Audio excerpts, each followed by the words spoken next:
The Fantastic Four are Marvel's first family. They are one of the most important, iconic teams in comics history, but when it comes to live action, their journey has been rocky from the very start. Let's talk about why their first steps stumbled. The first big problem is tone. The Fantastic Four are supposed to be explorers, adventurers, a family that represents optimism and imagination, but the early movies couldn't figure that out. Instead of leaning to that sense of discovery, we got films that were campy in the wrong places or too focused on generic superhero tropes. They weren't bad because of the characters themselves, but because the storytelling never captured what made the Fantastic Four special. Then there's the casting. Some choices worked. Chris Evans as Johnny Storm was memorable, for example, but others fell flat. Reed and Sue should feel like the emotional backbone of the team, but too often their chemistry felt stiff or underdeveloped. And when your main family dynamic doesn't land, the whole team suffers. Another big issue was villains. Doctor Doom is one of Marvel's greatest antagonists. He should be terrifying, brilliant, and commanding, but every adaptation so far has failed to capture his essence. Either he's watered down, given a generic origin,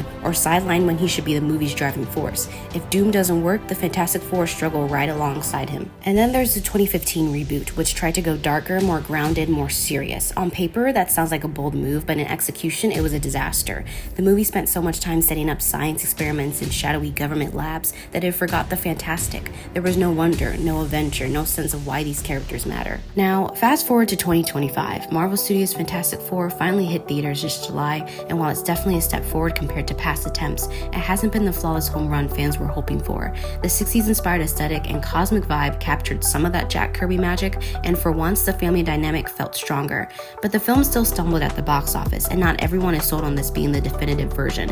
It's progress, but the Fantastic Four's live-action journey feels like it's searching for solid ground. So why did their first steps stumble? Because every attempt missed the core of what makes the Fantastic Four stand out. They're not just superheroes, they're a family of explorers, dreamers, and innovators. The best version of them should feel like Jack Kirby's artwork coming to life. Cosmic, colorful, and larger than life. Instead, we keep getting versions that played it too safe or misunderstood the assignment entirely. Marvel Studios now has the chance to finally get it right. With the new film out and a foundation built, fans are hoping the Fantastic Four can finally live up to their name, because this time, they can't afford to stumble again.